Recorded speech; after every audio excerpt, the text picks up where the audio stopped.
Bonjour et bienvenue dans cette nouvelle vidéo. Aujourd'hui, on va voir comment gérer ses pensées en méditation. Alors, je fais une réponse en fait à un commentaire qui m'a été fait sous une des vidéos pour savoir justement, est-ce que j'ai des petites astuces, on va dire, pour gérer ses pensées en méditation. Alors, avant tout, qu'on pose le cadre parce que l'espace de méditation, en fait, c'est un espace où on est avec soi-même, à l'intérieur de soi-même.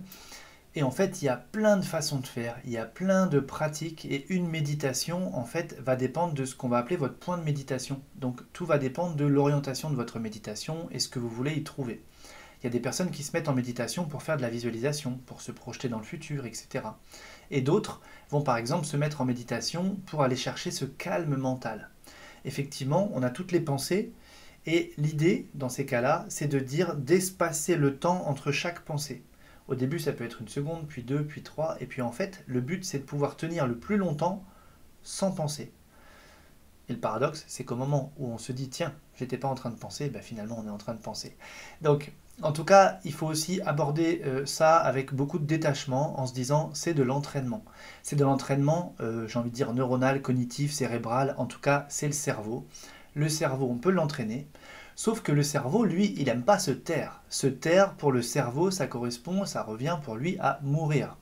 Donc, dès qu'on va lui dire que maintenant on va se mettre dans un calme et qu'il faut rien faire, rien dire, pas penser, lui, il va sortir toute son artillerie, en fait, si vous voulez, pour manifester les choses.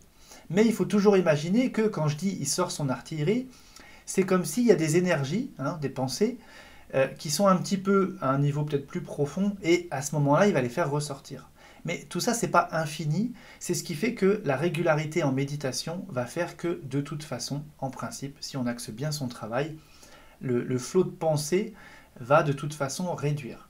Et le plus complexe, je dirais, c'est au tout début, parce qu'on se met à méditer, par exemple, 20 minutes, et pendant 20 minutes, bam, bam, bam, ça part dans tous les sens, et en fait, on trouve le temps super long. Donc on peut avoir des phases de méditation où on a un brouhaha mental qui est très présent, et on a l'impression d'avoir passé 20 minutes qui ont duré une heure, et parfois, on va tenir dans ce calme, et alors les 20 minutes, on ne les a pas vues passer, on a l'impression que ça fait 5 minutes qu'on a commencé. Donc tout va dépendre. Donc quelques petites astuces que moi je vais vous donner, sachant que ça reste ouvert, c'est toujours un partage, je n'impose rien. Comme toujours, je vous partage mes expériences, ce que j'ai pu tester, et puis après, vous essayez ou pas, libre à vous en tout cas. Je rappelle que je ne cherche jamais à convaincre qui que ce soit, mais que cette chaîne pour moi est une chaîne où je vous partage des clés de vie, des choses que je vis dans mon quotidien, pour que vous puissiez en prendre conscience et l'utiliser. Et que je suis suffisamment attaché aux résultats et à la probité de mes résultats pour que si je vous partage quelque chose, c'est vraiment que je l'ai testé, retesté, retesté, et c'est pas juste un petit truc qui s'est passé une fois. Donc voilà, ça permet de replacer un petit peu le cadre, parce que je sais bien que parfois sur certains sujets, ça peut faire bouger un petit peu, mais en tout cas, moi j'y mets toujours beaucoup de bienveillance dans les partages que je peux vous faire. Donc, l'idée, quand on veut calmer son mental, en tout cas si c'est l'objet de la méditation, comment calmer ses pensées, je vous rappelle qu'au niveau des ondes cérébrales, on a d'abord bêta, puis alpha, puis theta et enfin delta. Quand on est en bêta, c'est un peu le mode quotidien dans la journée, donc justement, beaucoup de pensées, mental très conscient, très présent. Et quand on va commencer à descendre en alpha, puis vers theta, c'est là où tout ce flot de pensées va se calmer. Donc en fait, l'idée, c'est de pouvoir aller chercher ce niveau de cet état de conscience modifié le plus vite possible, et puis ensuite de s'y tenir et de rester comme ça dans ce calme intérieur. Donc, je vous ai présenté déjà deux outils qui vous permettent d'aller baisser comme ça votre état de conscience, c'est-à-dire passer de bêta à alpha. La première, c'est la vidéo numéro 51 où je vous explique comment se connecter au plan supérieur. Pour celles et ceux qui l'ont vu, je vous explique qu'en partant du buste, on va grandir comme ça, on va imaginer que son corps astral grandit, grandit, grandit, grandit. On fait ça pendant une minute. Et au bout d'une minute, c'est vrai que quand on ouvre les yeux, le mental est très calme. Donc on est passé en mode alpha, on a un peu triché finalement, on a biaisé un peu le système, mais en tout cas on est en alpha.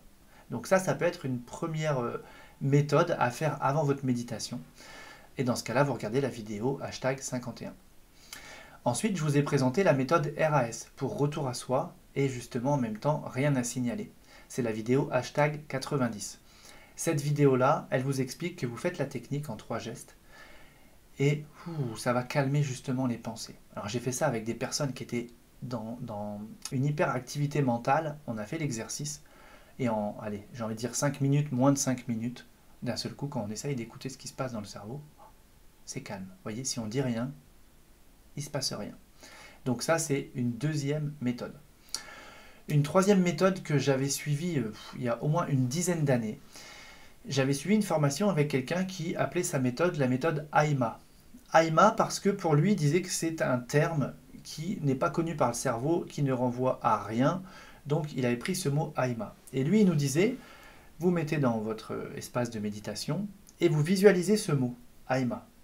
Et vous pouvez le visualiser et vous le répétez à différentes fréquences. C'est-à-dire qu'on peut se dire AIMA, AIMA, AIMA, AIMA. Ou bien dire AIMA, attendre. Et en fait, le but, c'est tant qu'on est dans un silence mental, on ne dit rien. S'il y a une pensée qui arrive, on revient sur ce mantra, AIMA. Et s'il faut, on le répète, AIMA, AIMA, AIMA. Ou bien on peut faire des variations de fréquence, AIMA. Vous voyez, on peut faire n'importe quel rythme. En tout cas, on le fait et hop, on arrête. On voit ce qui se passe. Et le but, c'est justement eh bien, que ces moments où il n'y a rien soient de plus en plus longs. La consigne aussi, pas préventive, mais la mise en garde, voilà, c'est de dire attention, dans ce processus, on vise à faire taire le mental, d'accord? Et d'après lui, il ne fallait pas le faire plus de 20 minutes et plus de 2 fois par jour. Parce que sinon, il expliquait que des personnes avaient poussé ce processus vraiment trop loin, et c'est comme s'ils avaient tué leur mental, c'est-à-dire que, ben voilà, il n'y a plus rien, entre guillemets. Donc c'est bien de piloter son mental. Moi je dis toujours, hein, le chien il sort de sa caisse, il est petit, on l'éduque, on le remet, on lui dit au panier, il ressort, on lui dit au panier, on le remet, puis au bout d'un moment il a compris, il reste au panier. Eh bien le mental c'est un peu ça. Il va vouloir parler, hop, on le fait taire, on lui dit, pour l'instant la pensée, on est sur le mot AIMA.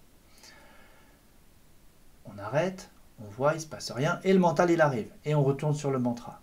Et en fait, si vous voulez, c'est de jour en jour où est-ce que vous allez voir que le mental va se calmer.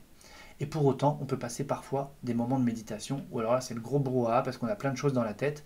Et dans ce cas-là, ce qu'il faut faire, c'est toujours de se dire, il y a une pensée qui arrive, je ne mets pas d'énergie dessus. Je la laisse passer. J'accroche pas, je rentre pas dans la réflexion, etc. C'est pour ça que c'est sympa ce mot, parce que sinon, on se dit, ok, je dois plus penser à ce qui vient de se présenter, mais je pense à quoi puisque je suis censé penser à rien. Donc ce mantra-là, il peut être aussi utile.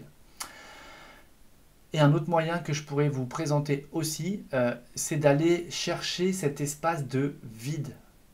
Donc on peut très bien imaginer que je me retrouve comme ça dans l'espace infini de l'univers et que je n'ai rien à 360 degrés à perte de vue, on pourrait presque dire à l'infini. D'accord ? Pendant un temps, je faisais aussi ça en m'imaginant tout en haut d'une montagne la plus haute de la plus haute. Et donc, j'ai rien à 360 degrés. Et donc, je me branche sur cette notion d'espace, vide, vide, vide, vide, vide. Et en fait, je me connecte à ça et mon point de conscience va être sur cette étendue d'espace. Et en fait, en me mettant dans cela, alors forcément, je vais baisser ma fréquence cérébrale, donc je vais aller en état de conscience modifié, alpha ou theta. Et en même temps, eh bien, l'intention de ce positionnement mental, c'est d'être connecté à rien, d'être justement dans ce vide. Donc ça va justement me renvoyer à cette notion où il n'y a pas de pensée. Voilà. Donc voilà pour ces petits conseils, j'ai envie de dire, il y en a différents. Vous pouvez jouer avec, faites comme vous voulez, complétez votre pratique ou bien vous mettre à pratiquer. Je sais qu'il y a des personnes qui font des méditations qui sont peut-être carrément à l'opposé, qui ont des principes complètement différents. Moi, c'est ok, j'ai pas de jugement, je suis pas dogmatique. Simplement, encore une fois, je vous ai parlé là de ce que j'ai pu tester. Donc, voilà, mettez-le en place, voyez ce que ça fait.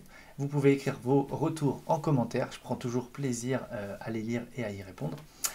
Je vous remercie pour vos engagements aussi. Je vois qu'il y a de plus en plus de petits pouces en l'air sous les vidéos, de plus en plus d'abonnés, etc. Donc sachez que vraiment ça me touche et que je suis très vigilant à ça. Et pour moi, c'est comme une source de motivation. Je sais que je ne vous connais pour la plupart pas, mais du coup, il faut bien que moi, j'ai un moyen d'avoir du retour, du lien avec vous. Donc ce sont les commentaires, les pouces en l'air, les abonnements.